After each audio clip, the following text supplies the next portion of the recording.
Every piece of advice out there assumes you share your child's ADHD.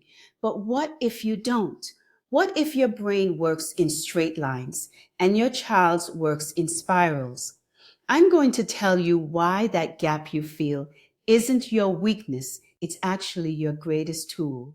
And by the end of this video, you're going to parent differently because of it. You don't have ADHD, so how are you supposed to understand a brain you've never lived inside? How are you supposed to parent a child with ADHD? I need you to sit with those questions for a second. Because if you're a mom raising a child with ADHD and you yourself don't have ADHD, you already know this feeling. That feeling of standing on the outside of your child's world, pressing your face against the glass, desperately wanting to get in, but the door won't open. You watch your child struggle with things that come so naturally to other kids. You read the books, you try the strategies, you implement the charts, the timers, the reward systems. And still, some nights you lie in bed replaying the day and thinking, I don't even know what it feels like to be him. How am I supposed to help him? I know this feeling because I live it. I'm a mom. I don't have ADHD, but my 9-year-old son does. And for a long time, the hardest part of this journey wasn't his meltdowns or the school meetings or the medication decisions. It was the gap, that invisible gap between my neurotypical brain and his beautifully wired, wonderfully different one, and the guilt that came with not being able to close that gap. But here's what I've learned and what I want to share with you today. You don't have to have ADHD to be exactly the mom your child needs. You just have to be willing to learn a language your brain doesn't naturally speak. If that speaks to you, go ahead and hit that subscribe button because this channel is built for moms just like us. There are a lot of videos out there, really good ones, about parenting a child with ADHD when you also have ADHD. And I get it, ADHD is genetic. Research shows that about 75% of children with ADHD have a relative who also has the condition. So it makes sense that most of the content out there is built around that shared experience, that I get it because I've been there connection. But what about the rest of us? What about the mom who has never experienced a brain that can't stop, who has never fought to focus on something boring, or felt her thoughts scatter like marbles across a tile floor? What about the mom whose brain works in straight lines, trying to raise a child whose brain works in spirals? That's us, and we carry a very specific kind of guilt. It's the guilt that says, if I had ADHD too, I'd understand him better. It's the guilt that says maybe my frustration comes from a place of not being wired to get it. It's the guilt that whispers in the middle of homework time when you've asked him to sit down for the 5th time and your patience has completely evaporated. A mom who had ADHD wouldn't be this annoyed right now. And I need you to hear me say this clearly. That guilt is lying to you. Not having ADHD does not make you less equipped to parent your child. It makes your journey different, not lesser. You don't need a shared diagnosis to build a bridge to your child. You need patience. You need education. You need compassion for your child and for yourself. One of the things I see in comments on videos like these and in conversations with other moms is this recurring fear. I'm failing because I can't relate. A mom recently shared something that broke my heart. She said, my daughter told me I don't understand her, and she's right, I don't. And that makes me feel like a terrible mother. If you've ever felt that, I want you to take a breath right now, because your child saying you don't understand me is not proof that you're failing. It's actually an invitation. It's your child telling you, I need you to learn my language. And the fact that you're here watching this video tells me you already accepted that invitation. If this is resonating with you, please tap that like button. It helps other moms like us find this video when they need it most. So how do you actually do this? How do you parent a brain that works completely differently from yours? The first thing, and I cannot stress this enough, is to stop measuring your child's behavior by neurotypical standards. This was the biggest shift for me, and it changed everything. When my son was younger, I used to think his inability to follow simple directions was a discipline issue. I'd give him one instruction: go put your shoes by the door, and 20 minutes later, he'd be in his room, shoes nowhere in sight, completely absorbed in something else. My daughter, who doesn't have ADHD, would have had those shoes at the door before I finished the sentence. And I'm not going to lie to you, I compared them, not out loud, but in my head constantly.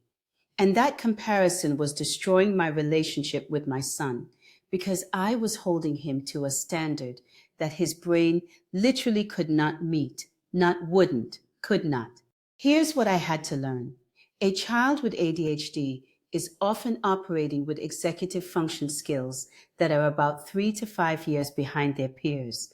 That doesn't mean they're less intelligent. It means the part of their brain that manages planning, organizing, and following through is developing on a different timeline. So when I was expecting my 9-year-old to function like a 9-year-old, his brain was functioning more like a 5 or 6-year-old's in those areas.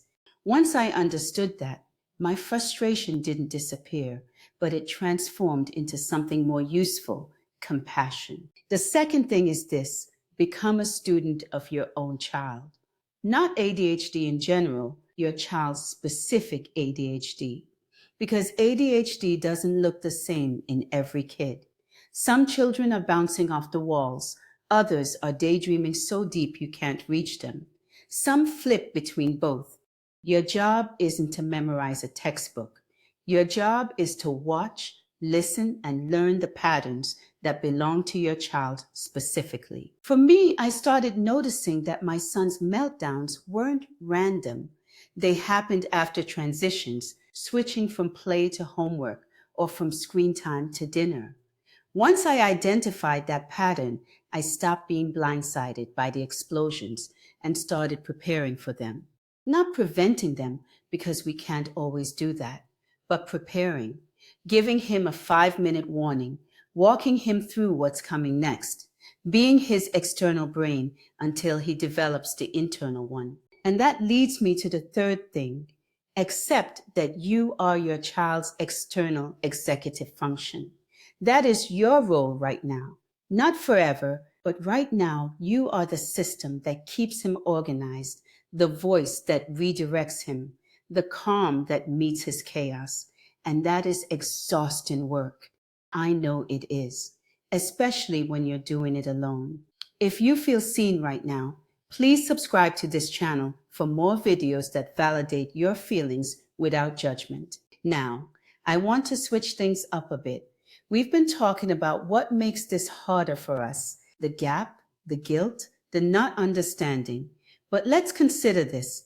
Your neurotypical brain is not a limitation. It's actually one of your greatest tools. When a parent has ADHD and their child has ADHD, there can be beautiful moments of understanding and connection. But there can also be moments where two dysregulated nervous systems crash into each other. When both brains are struggling with consistency, emotional regulation, and follow through at the same time, the household can spiral fast. You have the ability to be the anchor. Your brain can plan ahead. Your brain can maintain routines. Your brain can stay regulated when your child cannot. And I know it doesn't always feel like a superpower, especially at 7 in the morning when he's melting down because his socks feel wrong and you're already running late. But your consistency, your structure, your ability to hold the line with love, that is exactly what a child with ADHD needs from a parent. You provide the scaffolding that his brain hasn't built yet. And over time, that scaffolding becomes something he internalizes. You are literally helping his brain develop by being the steady, predictable presence in his unpredictable world. Now let's be real. Being the anchor doesn't mean you never crack. It doesn't mean you never raise your voice. Never lose your patience. Never lock yourself in the bathroom for 3 minutes of silence. You will do all of those things. I have done all of those things. We are still human. And when you have your moment, the most important thing is what happens next. You come back, you repair, you say, I'm sorry I yelled, I was frustrated, and I didn't handle it well. I love you, and we're going to figure this out together. Repairing a mistake with your child teaches a lesson that's far more meaningful than any chart or system ever could. It teaches him that relationships can survive hard moments, that people who love you don't have to be perfect, that mistakes are not the end of trust. They're the beginning of it. To the mom watching this who feels alone in this journey, who feels like she's the only one parenting a child with ADHD without the built-in understanding that comes from having it herself. I see you. You are not failing. You are navigating something incredibly hard with a brain that has to work overtime to translate a world it wasn't built to naturally understand. And that takes more strength, more patience, more love than most people will ever know. At Mom Parent ADHD, we are building a community for moms exactly like you, a space where your feelings are valid, your exhaustion is witnessed, and your questions don't have to be carried alone. You are exactly the mom your child needs, and you don't have to figure this out by yourself. Let me share something with you that changed the way I see my son, and I think it might change something for you too. Your child with ADHD doesn't need you to have ADHD. They need you to believe in them fiercely, especially on the days when the world doesn't. Research tells us that by age 10, children with ADHD have received around 20,000 more negative messages than their peers. 20,000. From teachers, from classmates, from society, and, let's be honest, sometimes from us. So your job, above everything else, is to be the voice that counters that narrative, to be the one who says, I see what's powerful about you, when everyone else is pointing out what's wrong, to be the one who says, you're not broken. Your brain just works differently, and we're going to figure out how to work with it, not against it. And for those of you in the comments who've asked, how do I discipline without crushing his spirit? I hear that question deeply. The answer isn't no discipline. It's discipline with connection. It's making sure your child knows that consequences come from a place of love, not punishment. It's teaching right from wrong while protecting their sense of self. Because a child with ADHD already feels like they're getting it wrong all the time. Your discipline should correct the behavior without confirming that belief. I also want to speak to the moms who've shared that their other children feel overlooked. I have an 11-year-old daughter, and I think about this constantly. Am I giving her enough? Does she feel like her brother's ADHD takes up all the air in the room? Balancing the needs of a child with ADHD alongside a neurotypical sibling is its own kind of tightrope walk. And it's something we'll talk more about on this channel. So make sure you're subscribed so you don't miss that conversation. Here's what I want to leave you with today. You don't need to share your child's ADHD diagnosis to be the best thing that ever happened to them.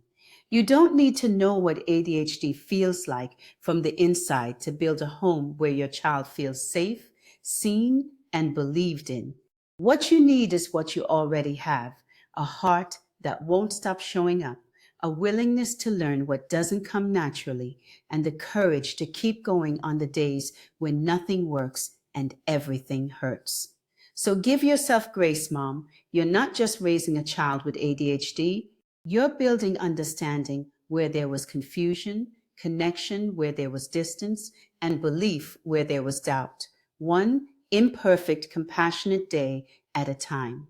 And remember, everything I share on this channel comes from the personal, lived perspective of a mom raising a child with ADHD. I'm not a doctor. I'm not giving medical advice.